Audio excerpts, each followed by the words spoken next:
Touch the heart, teach the mind. Lisa Lee was tremendously influenced by her teachers from first grade on. Those relationships sustained Lisa and helped her to believe in herself. There was never any doubt in her mind that she would become a teacher as well, having experienced firsthand the impact teachers can make. In this presentation, Lisa reflects on the importance of building relationships and making connections with our students, reaching their hearts first so that their minds are accessible. Lisa speaks from the heart about her personal experience with caring, nurturing educators and the many lessons her own students have taught her over her career. Lisa's message about the difference teachers can make is universal, and her passion for the profession is undiminished after 27 years of teaching. Lisa Lee has a Bachelor's of Science in Child Development and a Master's in Early Childhood Education from the University of Georgia. In her 27 years as a teacher, she has built quite the resume and accomplished many things, including winning Teacher of the Year 2 times. Her work has been featured on major news stations, including CNN. She's been a keynote speaker for many education-related conferences and seminars, helped restructure 4 gifted and talented programs, and is currently the director and a teacher in the Gifted and Talented Center at Wheat Ridge High School in Wheat Ridge, Colorado, one of only 5 such centers in the United States. In her free time, she enjoys being with family, gardening, reading, hiking, and playing with her dogs. Ladies and gentlemen, please help me welcome from Denver, Colorado, courtesy of Oxford University Press, Miss Lisa Lee.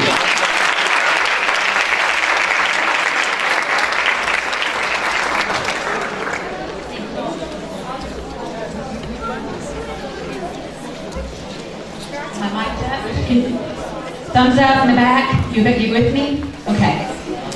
Thank you so much for being here today. I'm thrilled to be in Turkey. I had never been to Europe until this trip, so I'm thrilled to be here. But I'm also just a little bit amazed because I'm a teacher. Teachers don't stand on stages having been flown halfway across the country to talk about what they do very often. But I'm thrilled to do it because you and I, without any doubt in my mind, have the most important job on the planet. We go on to the future long after we're gone, and we're changing lives. How many people can say that? We change lives. Pretty cool, huh? Yes. So, thank you. I've taught reading quite a few years, and I'm a good reading teacher. And I've got 3 words for you to read for me. You ready? Yes.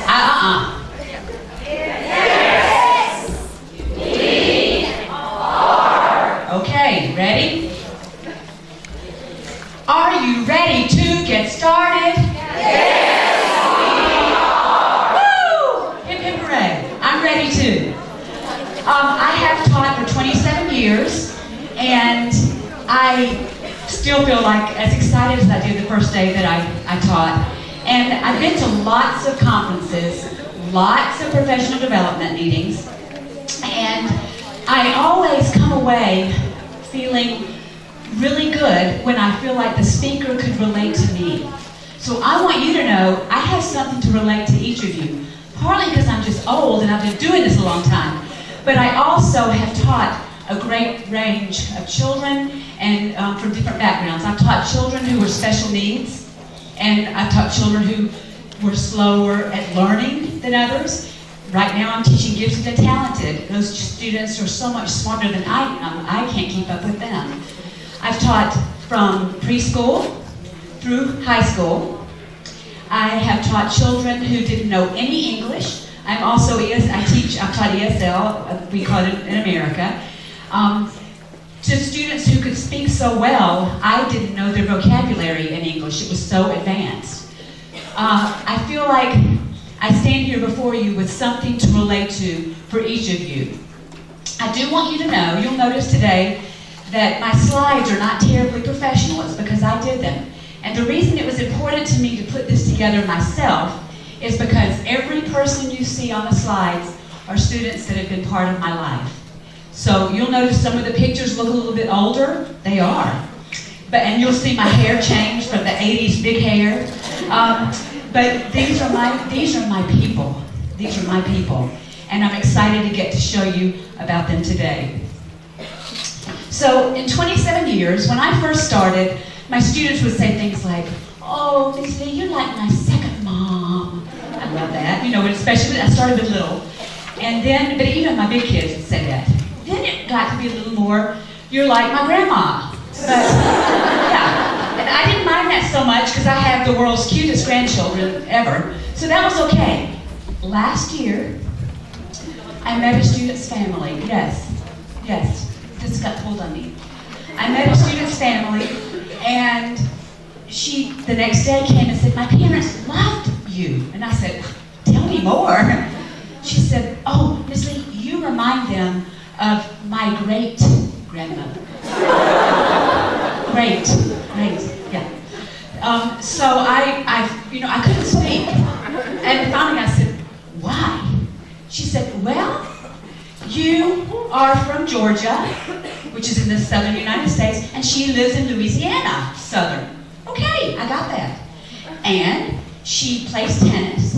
Well, I'm a very physically fit athlete. I got that. And she's really funny. I'm hilarious. I got that. And then she said, and she lives on an alligator farm. I haven't ever lived on an alligator farm. But then I thought, I'm a teacher. I know all about wrestling alligators. Oops. Not working.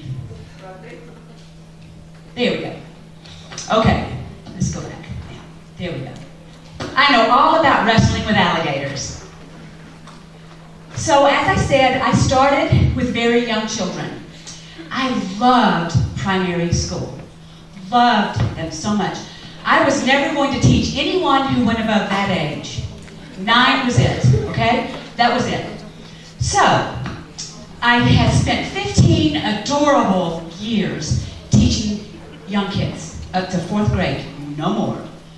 Then, the Human Resources Department in my school system said, "Lisa, would you be willing to interview for a middle school position?" And I said, "No." And they said, "Well, try it. Just go to interview. It can't hurt." So I went, because when Human Resources that has your job asks you, you go. So I went in, and the principal said, "I don't even know why they sent you here, because you are not certified for middle school." I said, "I know, right? I don't even like those people." I said, "You should get out pepper spray every day and spray them, because they're going to need it." I did not like secondary age. She started laughing. She said, "You're going to be perfect for my school." But she was only half right, because those children right there were totally perfect for me. Loved my middle schoolers. I had no idea I was a middle school teacher. I was. So, quite a few years, this is me. Middle school, right? Love my middle school kids. Never wanted to go back to the little ones, right? It was just the drama. If you teach secondary drama, right? Oh, all the time. Oh. But I loved it. I said, I teach hormones with legs. You know, that's all I teach. But I loved them so much. And one of my students said to me one day, I said, "Do you think anyone can be in secondary school without any drama?" She said, "Miss Lee, that's like saying jump into a swimming pool full of water and don't get wet. It just ain't gonna happen." So yeah, I love the drama. Well, last spring, the director of my Gifted and Talented, the whole program for our district, she's the head, came and asked me to think about teaching in a high school Gifted and Talented center. And she's very persuasive, so much so, she convinced me to move from Georgia 1,500 miles to Colorado to teach. She's persuasive, so I knew I was in trouble. And I said, no. I said, I taught high school 1 year, And I had to go back to my people. I was not grown up enough to teach high school. I had to go back to secondary. And she listened to me, which is why now I'm teaching high school. And I'm having a great time. I can't imagine going back now. I guess the whole point of that is, if you're a teacher, you're a teacher. You may have your favorites, but you're a teacher. And that's who I am in my soul. I was put on the planet to do this. And I know I was. It's why I exist. John Steinbeck is an American author, and he wrote a lot about the importance of teachers. And he said, it is customary for adults to forget how hard and dull school is. The learning by memory, all the basic things one must know, is the most incredible and unending effort. True. Some of what we have to learn in school, there's no way to make it fun. It's just, you've got to learn it.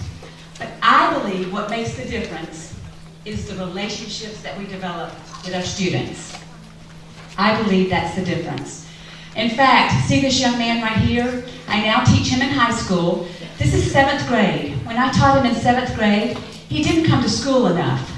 In fact, if he did come, he was late. I had him first period. So I found out he lived down the street from the school.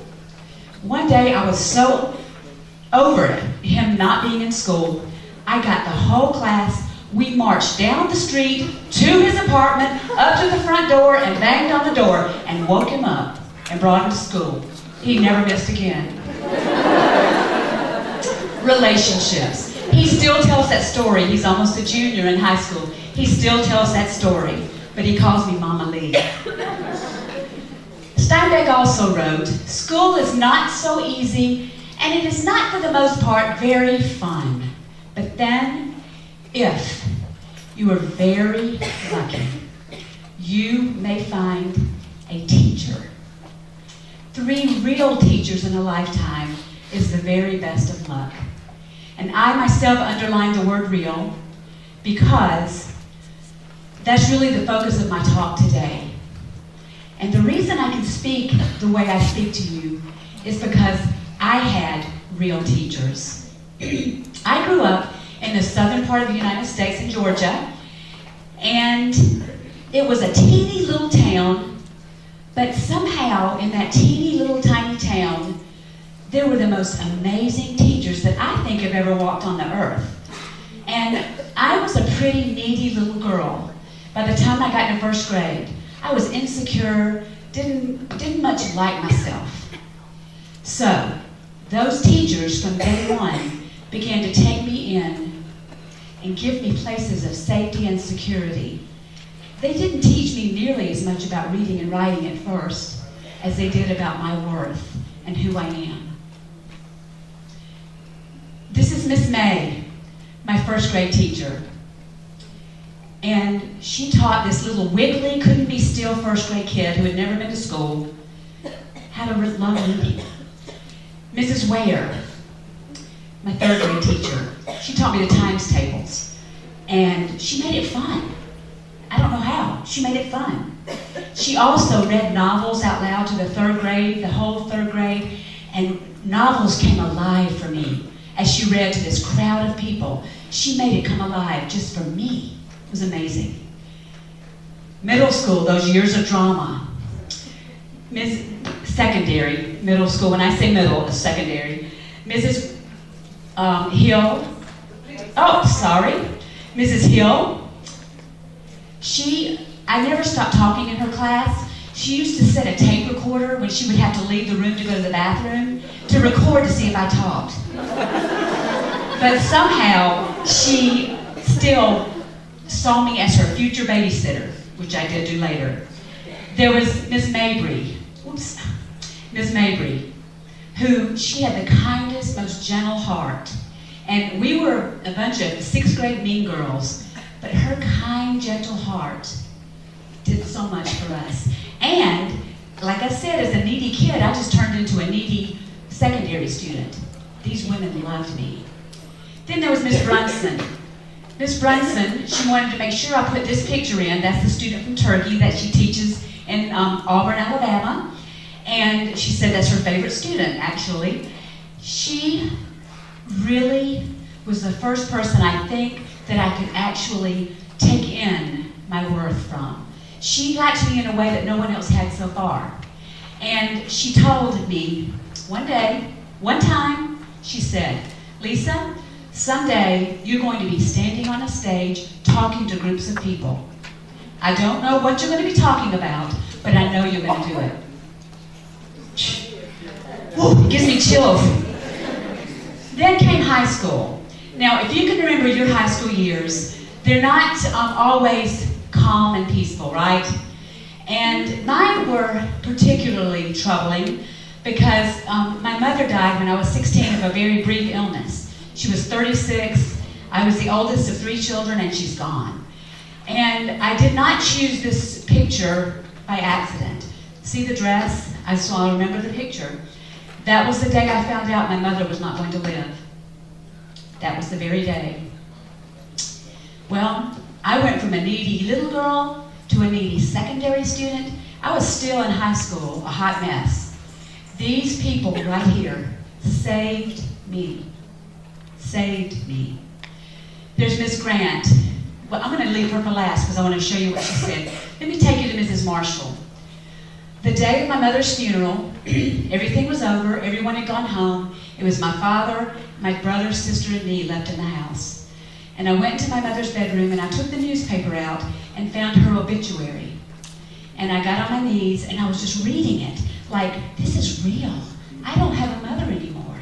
I couldn't believe it. And I remember the feeling of just utter emptiness, and the door opened and Mrs. Marshall walked in. She saw me on the floor. She didn't say a word. She came over, got on the floor beside me and held me. That's all. That's all I needed. Mrs. Garrard took me grocery shopping for the first time for my family. I had always taken for granted that Mom was always going to be there to do that, right? Mrs. Garrard showed me about finding prices and finding balanced meals at the grocery store. She also took me shopping for my prom dress that year. And guess where the money came from? It was taken up at my school by my teachers to buy my prom dress. She also just gave me a safe place to hang out whenever I needed it. Mrs. Black opened her home to me, and I want to tell you, I've never said this to anyone. She was not my teacher. There was something about walking by her room that drew me in. And so Mrs. Black she had daughters that I started babysitting. They eventually just made a bedroom in their house for me. Even when I went away to college, that was the home I returned to. Even after college, that was the home that I would go to for holidays. They all took me on vacation with them at one time or another. Mrs. Grant taught U.S. history. Now, I was not good at math, but she didn't care because she cared about me.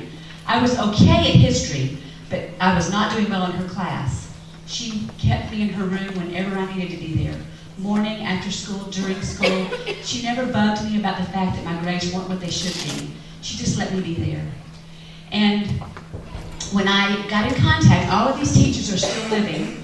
They all know I'm here today talking to you about them. And when I got in touch with Mrs. Grant, she wrote this note to me. She said, Lisa, I'm so very proud of you. Teaching is a key to immortality. For those you touch will touch others through the generations. I remember you so vividly, the heartbroken girl in the 11th grade. I loved you then, but I love you even more now. Go on giving the best gift any of us had to give, ourselves. Steinbeck continues, my 3 had this in common, and again I underline what stands out to me. They all loved what they were doing. Loved, not endured, not liked, loved what they were doing. They did not tell, they catalyzed a burning desire to know. Under their influence, the horizon sprang wide, and fear went away, and the unknown became knowable. But most important of all, the truth that dangerous stuff became beautiful and precious.